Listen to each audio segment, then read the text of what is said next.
9 TV ప్రేక్షకులందరికీ కూడా like and subscribe.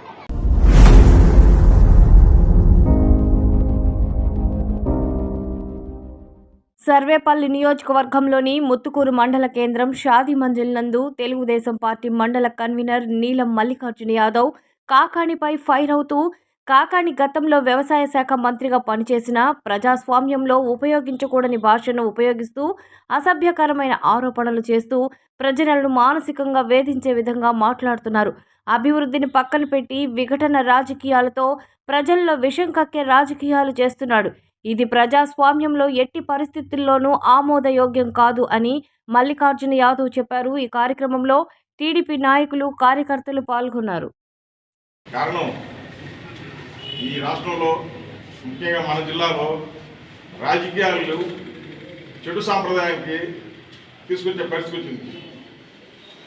మన జిల్లాలో ఉన్నటువంటి ఒక వ్యక్తి కాకాణి గోవర్ధన్ రెడ్డి మాజీ మంత్రిగా పనిచేసి జిల్లా పరిషత్ చైర్మన్గా పనిచేసి ఈరోజు అతను వాడుతున్న భాష చూస్తే అది చాలా అసలు ఆయన పీహెచ్డీ చేశాను అంటున్నారు. నీ చదువు ఎందుకు సంఖ్య నాకరా అంటున్నా నేను. నువ్వు మాట్లాడే మాటలేంది ఏంది? అదే బతుకంటాడు. బతుకని మా ఎమ్మెల్యే గారి అబ్బాయిని అంటున్నాడు. బతుకంటే అసలు నీవు ఆయన మీద 1000 కోట్లు వాస్తున్నాయని చెప్పి పెట్టి ఆయన రిటర్న్ కేసు పెడితే పరారయ్యి ఊర్లు వదిలేసి, జిల్లా వదిలేసి, రాష్ట్రం వదిలేసి సుప్రీంకోర్టు పోయి బెయిల్ ఇచ్చుకునే వ్యక్తి నువ్వు. మొన్న నేను ఎక్కడే పోలేదు అని చెప్పి హైదరాబాద్ పూట ఒకటి పెట్టేసేసి అడ్రస్ లేకుండా 50 రోజులు అక్కడ లేకుండా నువ్వు అండర్ గ్రౌండ్ చేరేసి మసాజ్ సెంటర్ బోర్డు చేరిన కర్ణాటకలో నువ్వు ఆ బతుకు గురించి మాట్లాడేది. నీది ఒక బతుక. ఈరోజు చంద్రమోహన్ రెడ్డి గురించి మాట్లాడతావా? ఈరోజు నువ్వు ఏం చేస్తున్నావంటే చంద్రమోహన్ రెడ్డి ఈరోజు ఎక్కడ లేని విధంగా సిఎస్ఆర్ ఫండ్స్ తీసుకొచ్చి అభివృద్ధి పరుగు పెట్టిస్తుంటే ఆయన అంత స్పీడ్ చేస్తున్నాడు అభివృద్ధిని. నువ్వు అంత మాటలు పెంచుతున్నావు అంటే నీ మీనింగ్ ఆయన మాటలతో ఆయన మనసుని హింసించి ఆయన అభివృద్ధి చేయకుండా ఆపే విధంగా చూస్తున్నావు. ఇది ఒక ప్రజా నాయకుడిగా చేస్తున్న వ్యక్తి చేయాల్సిన పని కాదు. ఇది ఒక అభివృద్ధి చేసే వ్యక్తిని నీకు మనసు ఉంటే అభినందించు, లేదా వదిలేసి నీ పాటకు నువ్వు ఉండు. ఇది ఇప్పుడు చూస్తే నీ మోసాలు, నీ పాపాలు, నువ్వు చేసిన గతంలో చేసిన పాపాల వల్ల నువ్వు ఓడిపోయి ఇంట్లో మూల ఉండకుండా ఈరోజు ఓడిపోయినాము, అధికారం లేదని చెప్పి ఆ తాపత్రయం తట్టుకోలేక ఈరోజు చంద్రబాబు గారి మీద, రాష్ట్ర ముఖ్యమంత్రి చంద్రబాబు నాయుడు మీద మాట్లాడుతున్నావు. చంద్రబాబు గారిని ఏమంటావు? దరిద్రుడు అంటావు. మళ్ళీ నువ్వే ఎటకారంగా అష్టదరిద్రుడు అంటావు. అసలు నీకు మా నోరు ఎట్లా వస్తుంది నాకు అర్థం కావట్లా. రాష్ట్ర ముఖ్యమంత్రి బట్టి మాట్లాడటం ఉంటుంది. ఈ పద్ధతి మార్చుకో గోవర్ధన్ రెడ్డి. ఇప్పుడు ఒకటే గుర్తుపెట్టుకో, ఇక మాకు సహనం నశించిపోయింది. మా హైకమాండ్ కానీ మా నాయకులు చంద్రమోహన్ గారు చెప్పినా కూడా మేము వినే ప్రసక్తే లేదు. నీకు మళ్ళీ తెలియజేస్తున్నాం. నువ్వు ఇంకా గ్రామాల్లో మండలాలు తిరిగే పరిస్థితులు లేకుండా చేస్తాం. నువ్వు వస్తే వీధులు అడ్డుకుంటాం. నీ ఎక్కడ ఒక తిరగనికుండా నీ ప్రోగ్రాంలు కూడా జరగనికుండా ఆపే పరిస్థితి వచ్చేసింది. ఇక మేము డిసైడ్ అయిపోయినాం. మా సహనం నశించిపోయింది. నీకు ఇదే ఫైనల్ వార్నింగ్ నచ్చుకుంటే తెలియజేసుకుంటూ ఈరోజు సమావేశానికి వచ్చినట్టు అందరూ కూడా నాయకులు, కార్యకర్తలు అందరూ కూడా ధన్యవాదాలు తెలియజేసుకుంటాం. పార్టీ నాయకులకి అందరికీ కూడా నమస్కారాలు, పత్రికా విలేకరులకు కూడా నమస్కారం, శుభాశీస్సులు ఇస్తున్న వాళ్ళందరూ కూడా. ఈ ఉద్దేశం ముఖ్యంగా ఈరోజు ప్రస్తుతానికి ముఖ్య ఉద్దేశం ఏంటంటే, మన సర్వేపల్లి నియోజకవర్గంలో సభ్య సమాజం సిగ్గుతో తలదించుకుంటా ఉంది. ఏంటి ఒక మాజీ ఎమ్మెల్యే ప్రవర్తించే తీరాలి. అనేక సార్లు అందరూ మాట్లాడినా, మా ఎమ్మెల్యే గారు మాట్లాడినా కూడా ఆయన లెక్కలేనితనంతో ఎక్కడెక్కడ ప్రవర్తిస్తున్నాడు. అది మంచి పద్ధతి కాదు.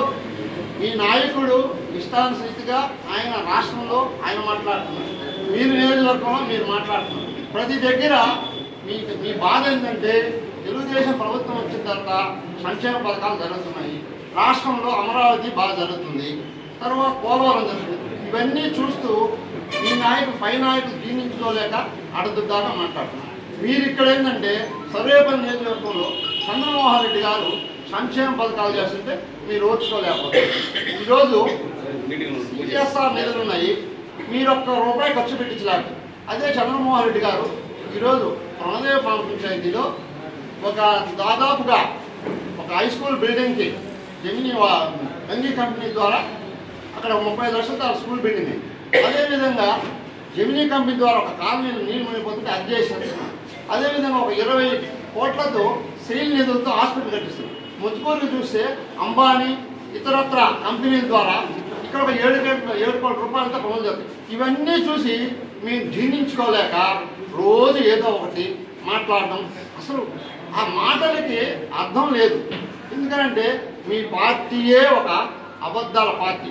ఎందుకంటే మీ పార్టీకి పుట్టిగే అది అబద్ధాలు పట్టి. ఎందుకంటే మీరు ఏదైనా ఎక్కడికైనా వెళ్ళి మీ పార్టీ పేరు పూర్తిగా తెలుగులో చెప్పగలుగుతున్నారా?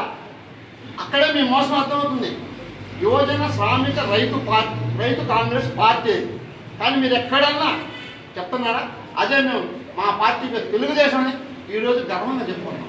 మీరు చెప్పడం లే. పైపెచ్చు చంద్రబాబు రెడ్డి మీద ఒక నిబద్ధత గల నాయకుడు, ఆయన ఎంత సర్వీస్ చేసినాడు ఈ సర్వేపల్లి నియోజకవర్గంలో. అనేక వీధుల్లో సిమెంట్ రోడ్లు వేయించారు, స్కూల్ బిల్డింగ్స్ కట్టించారు, ఎల్లో కాలువలు బాగా చేయించారు, మార్కెట్ కమిటీ ద్వారా పొలాలకి రైతులకు చేయించారు, ఎన్నో చేశారు. అన్ని చేసాడు కాబట్టి ఈ రోజుకి ఆయన వెంట మేమందరం కూడా ఉన్నాం. ఒక మంచి నాయకుడు కాబట్టి మీరు అట్లా సంపాదించుకోండి, కానీ మీరు అట్లా చేయకుండా ఏదో ఒకటి బురదలడం మళ్ళీ మాట్లాడటం, ఇది అసలు ఎంతవరకు కరెక్ట్? అక్కడ చూస్తే తిరుమలలో చూస్తే కల్తీ జరిగింది వాస్తవం.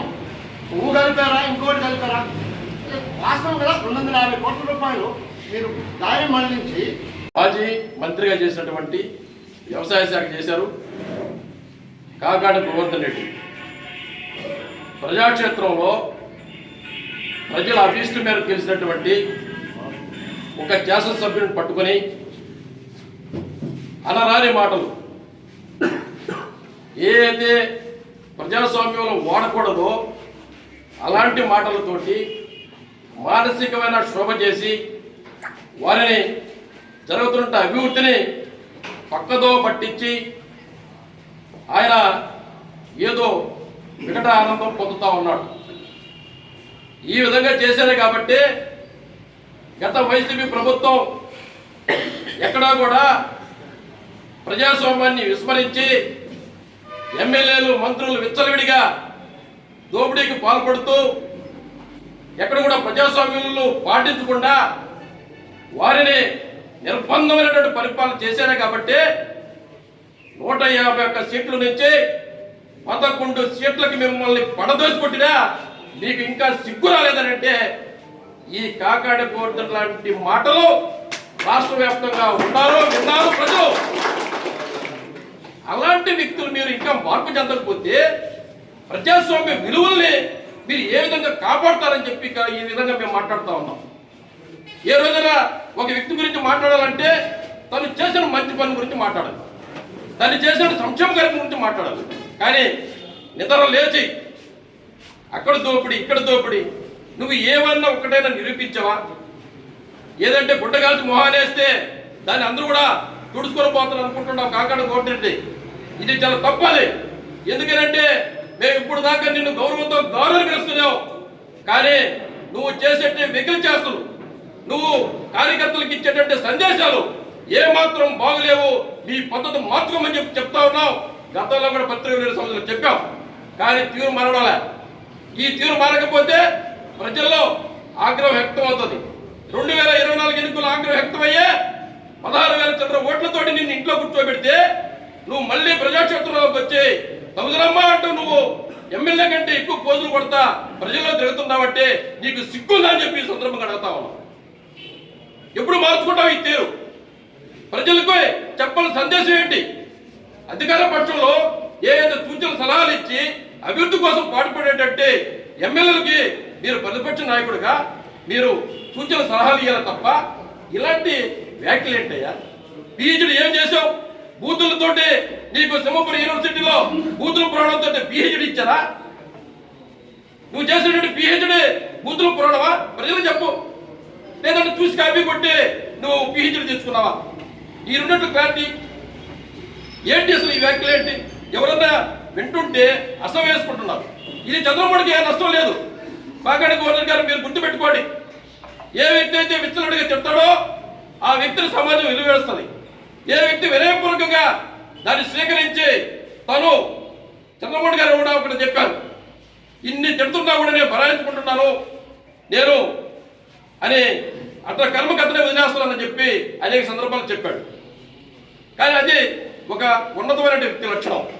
మీరు నిద్రలేసి అతన్ని ఏదో ఒక విధంగా మానసికంగా ఏదో ఒకటి అభివృద్ధి వైపు ప్రజలను పాడేయకుండా ఏదో ఒక విధంగా మీరు గెలగాలని చూస్తే ఇక కార్యకర్తలు ఉపేక్షించరు.